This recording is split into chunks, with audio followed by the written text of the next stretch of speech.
You think they dislike you because of your flaws, but the truth is much darker. They treat you like a ghost because you've already erased yourself. Every time you swallow your tongue to keep the peace, you aren't being good. Ingrained in your DNA is a growing cowardice that your enemies can smell like blood in the water.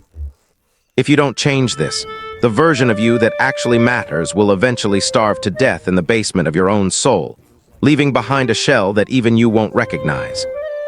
Do you actually want peace, or are you just too terrified to exist?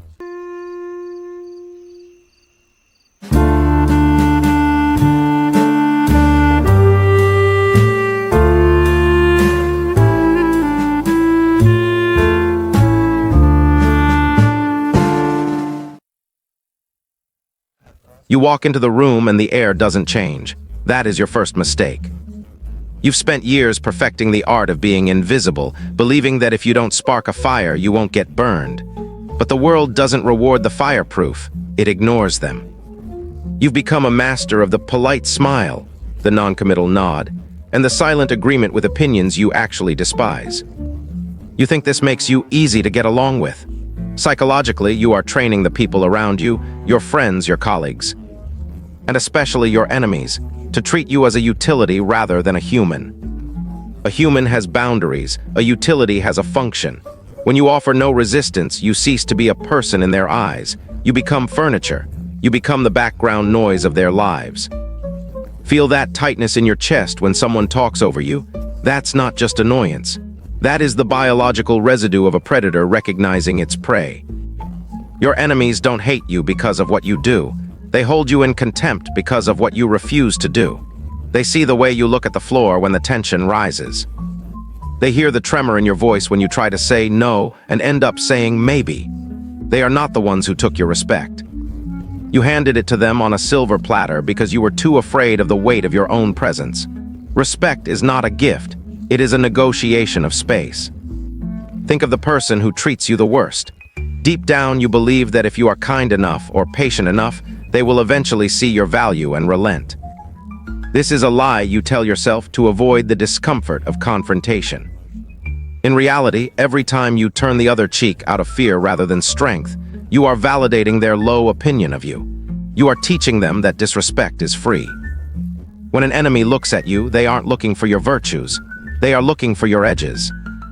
If they find none, if you are all soft curves and apologies, they will continue to expand into your territory until there is nothing left of you. This is how the internal collapse begins. You start to resent them, but that resentment has nowhere to go. It turns inward. It becomes a slow-acting poison that eats away at your self-image. You begin to wonder if they are right. Maybe you are small. Maybe you are insignificant. The psychological descent isn't a sudden fall, it's a gradual sinking into the mud. You stop speaking up because it's not worth the drama, but the truth is you've lost the ability to speak at all. Your silence is no longer a choice, it's a prison. You are watching yourself disappear in real time, and the most terrifying part is that the world is perfectly happy to let you vanish. To earn respect from an enemy, you must first become dangerous. Not physically violent, but psychologically formidable. You must possess the capacity to say the thing that breaks the social contract. You must be willing to let the room go cold. Most people are terrified of silence. They fill it with nervous laughter and useless chatter. But the man who is respected is the one who can sit in the silence and let the other person drown in it. This requires an internal death. You have to kill the part of you that craves approval. That version of you, the one that needs everyone to like them, is the very thing keeping you beneath the boots of your enemies. Imagine the moment of confrontation. Your heart is hammering against your ribs like a trapped bird. Your palms are slick. This is the physiological threshold. Most people turn back here. They crack a joke or back down to lower the heart rate, but respect lives on the other side of that spike in adrenaline. It is found in the moment you decide that your own dignity is more important than the comfort of the person across from you. When you finally stand your ground, something strange happens. The power dynamic doesn't just shift, it shatters. Your enemy expects you to flinch. When you don't, when you meet their gaze and refuse to provide the submissive signal they are waiting for, the hierarchy is reset. They realize with a sudden and chilling clarity that the cost of moving against you has just gone up. You are no longer a ghost. You are a wall. There is no going back from this realization. Once you see the machinery of respect, you can never pretend to be the nice guy again without feeling the sour taste of hypocrisy. You realize that nice is often just a mask for weak. Respect from an enemy doesn't look like a handshake or a compliment. It looks like a cautious distance. It looks like the way they choose their words more carefully when you are in the room. It is a cold, hard recognition of your existence. You haven't won their love, you've won something much more durable. You've won their acknowledgement that you cannot be consumed without a fight, but this comes with a heavy price.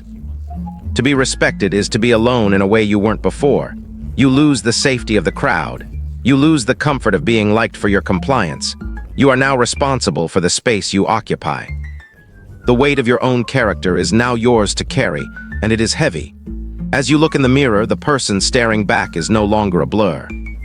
The features are sharper, the eyes are harder, but there is a lingering shadow. You've realized that the only thing standing between you and the contempt of the world was your own willingness to be a martyr. The door to your old life, the life of the invisible, the life of the ghost, has been left slightly ajar, but you know you can never fit through it again. The person you were is dead. The person you are now is someone your enemies have to deal with, and more importantly, someone you finally have to face.